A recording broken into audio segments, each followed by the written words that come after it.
अस्सलामु अलैकुम वरहमतुल्लाहि वबरकातुह। औरतों के लिए सजदा में अपने पैरों की उंगलियों को ज़मीन पर लगाना फ़र्ज़, वाजिब और सुन्नत है या नहीं। जिस तरीक़े से मर्दों के लिए हुक्म ये है कि जब वो सजदा करें तो सजदा में जाने के बाद जो है अपने पैर की एक एक उंगली का ज़मीन से लगाना ये फ़र्ज़ है और दोनों पैर की तीन तीन उंगलियों का लगाना वाजिब है और पैर की हर एक उंगली का लगा रहना ये सुन्नत है। तो आया ये हुक्म जो है औरतों के लिए भी है या सिर्फ़ और सिर्फ मर्दों के लिए है? आज इंशाअल्लाह तबारक व तआला इसी बारे में उलमाए किराम और फ़ुक़हाए किराम के अक़वाल को ज़िक्र किए जाएंगे। औरतों की जो नमाज का तरीक़ा बताया गया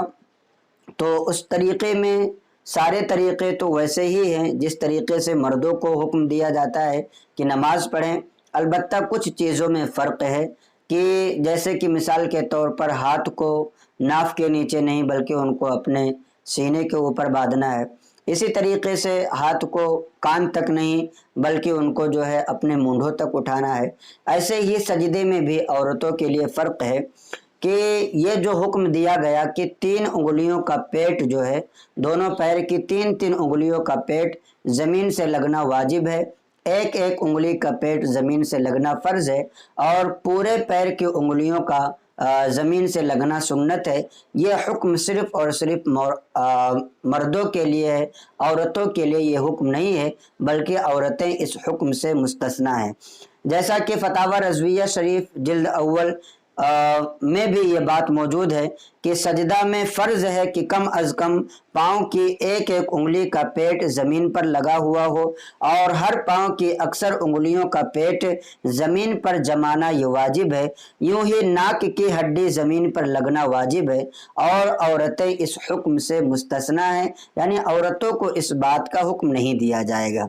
इसलिए कि बाहर शरीयत में भी ये मौजूद है कि औरतों के सजदे की तफसील का जो तरीक़ा बताया गया कि औरत सजदा कैसे करेगी, तो इस बारे में हज़रत अल्लामा सदरुल शरिया अलैहि रहमतुर रिज़वान ने इरशाद फरमाया कि औरत सिमट कर सजदा करे, यानी बाजू को करवटों से मिला दे और पेट रान से मिला दे और रान को पिंडलियों से और पिंडलियां ज़मीन से मिला दे। ये बाहर शरीयत हिस्सा सुवम सफ़ा नंबर 69 पर है। ऐसा ही हिदाया जिल्द अव्वल सफ़ा नंबर 110 बाबू सिफ़ती सलात में भी है कि जब उनके लिए हुक्म यह है कि पिंडलियां ज़मीन से चिपकाए रहें तो फिर किसी तरह ये बात मुमकिन नहीं है कि पाँव की उंगलियों का पेट जो है ज़मीन पर लगे, इसलिए कि उंगलियों का पेट ज़मीन पर लगाने के लिए पाँव को खड़ा करना ज़रूरी होगा और औरतों को हुक्म ये दिया जाता है कि वो अपनी पिंडलियों को इस तरीक़े से ना करें जैसा मर्दों को हुक्म दिया जाता है, जिसके नतीजे में अगर वो पैर की उंगलियों को ज़मीन से लगाएंगी तो पिंडलियां ज़मीन से जुदा ज़रूर हो जाएंगी और औरतों के सजदा का तरीक़ा जो है इसके ख़िलाफ़ में है। इसलिए औरतों को ना तो एक एक उंगली का पेट ज़मीन से लगाना फ़र्ज़ है और ना ही तीन तीन उंगलियों का पेट ज़मीन से लगाना वाजिब और ना पाँचों उंगलियों का पेट ज़मीन से लगाना सुन्नत है। बल्कि अगर वो इस तरीक़े से करती हैं कि अपने पैर की उंगलियों को ज़मीन पर लगाती हैं तो ये खिलाफ़ सुन्नत में भी आएगा। फतावा हिंदिया जिल्द अव्वल सफ़ा नंबर 75 अल-फ़स्लुल सालिस फ़ी सुननिस सलात व आदाबिहा व कैफ़ियतिहा में ये बात मौजूद है कि हक़ ये है कि औरत को सजदा की हालत में पाँव खड़ा करके तीन उंगलियों का पेट ज़मीन पर लगाना वाजिब नहीं, वाजिब होना तो दूर की बात है, उनके लिए ऐसा करना यानी उंगलियों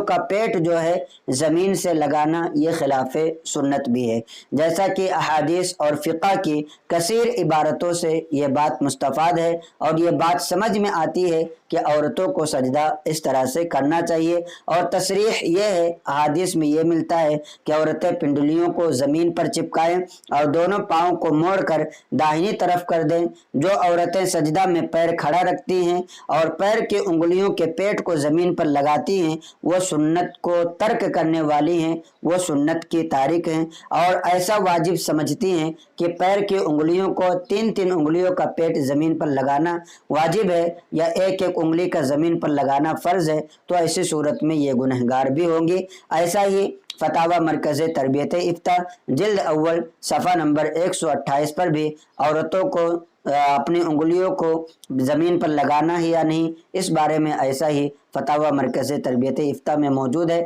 اگر آپ پڑھنا چاہتے ہیں تو آپ فتاوی مرکز تربیت افتاء